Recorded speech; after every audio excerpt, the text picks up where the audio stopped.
যে ইমামের পেছনে সূরা ফাতিহা আপনি পড়েন, কিন্তু ইমাম অনেক সময় দ্রুত পড়ে ফেলার কারণে আপনি নিজে সূরা ফাতিহা কমপ্লিট করার আগেই ইমামের মুতাবাআত করার জন্য, ইমামকে ফলো করার জন্য আপনি রুকুতে চলে যান। এই কাজটা কতটুকু ঠিক আছে, নাকি আপনাকে সূরা ফাতিহা পড়তেই হবে? ইমামের পেছনে সূরা ফাতিহা পড়ার তিনটি অভিমত আমরা সকলে জানি, আমরাও বহুবার এই মতগুলো উল্লেখ করেছি। কারণ আমাদের ওলামায়ে কেরামের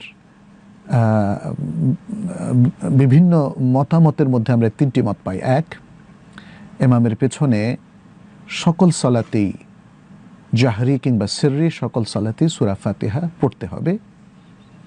এটি ওলামায়ে কেরামের এক দলের মত, এবং এটিকে আমরা সবচেয়ে স্ট্রং বা শক্তিশালী মত বলে হাদিসের আলোকে পেয়েছি। এর সাথে ভিন্ন মত পোষণ করেন আরও দুদল ওলামায়ে কেরাম। একদল ওলামায়ে কেরাম বলেন যে জাহরি সালাতে ইমামের পেছনে সূরা ফাতিহা পড়ার কোনো প্রয়োজন নাই। সিররি বা গোপন কেরাতের সালাতে মুক্তাদি সূরা ফাতিহা অবশ্যই পড়বেন। এটিও ওলামায়ে কেরামের এক দলের অভিমত।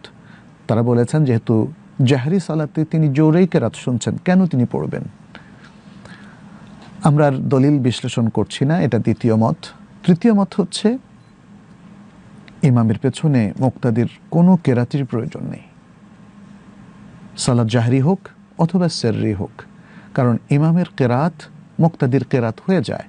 অতএব মুক্তাদি শুধু চুপ করে থাকবে, সে কিছু পড়বে না, বলবে না।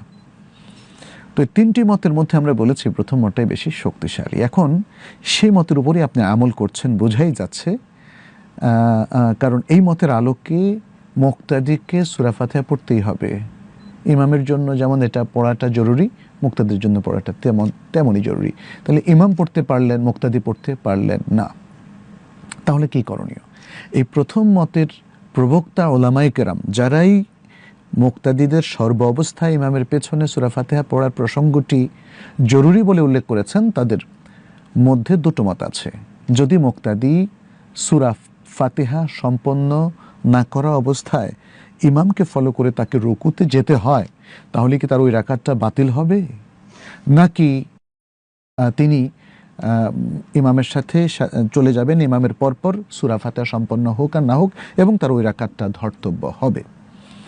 এক্ষেত্রে আমরা দেখেছি দুদল, মানে এই প্রথম কাউলের কায়েল ওলামায়ে কেরাম দুমত ব্যক্ত করেছেন। কে বলেছেন যে না, ইমাম যদি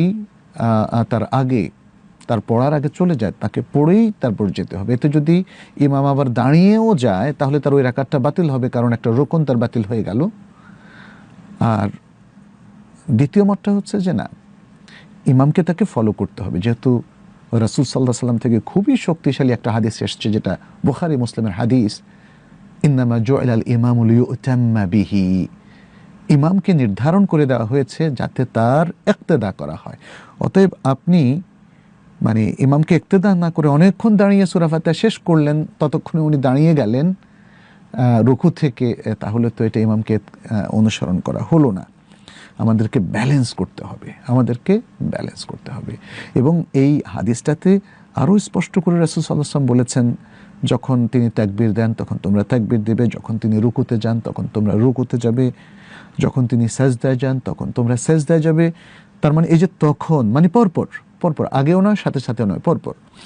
তাহলে এই হাদিসটা দ্বারা দ্বিতীয় মতের শক্তিমত্তা আমাদের কাছে স্পষ্ট হয়ে যায়। সেটি হচ্ছে ইমামের সাথে তাকে মুতাবাআত করেই চলতে হবে, এবং সেটা করতে গিয়ে তার সূরা ফাতিহার কিছু অংশ যদি বাদ থেকে যাবে, তাতে কোনো অসুবিধা নেই, তার ওই রাকাতটা গণ্য হবে।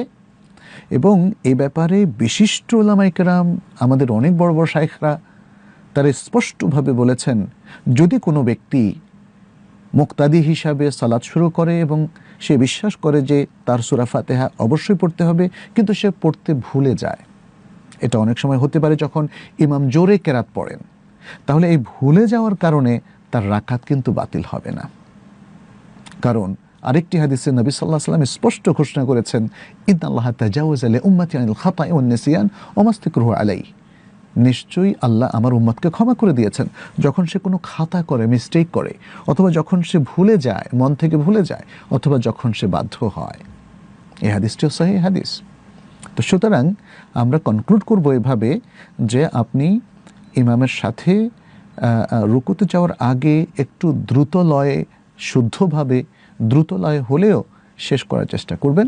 কিছু বাকি থেকে গেলে আপনার সালাত শুদ্ধ হবে, তবে আপনি ইমামকে মোতাবাআত করতে হবে, ইমামের পরপর রুকুতে যেতে হবে।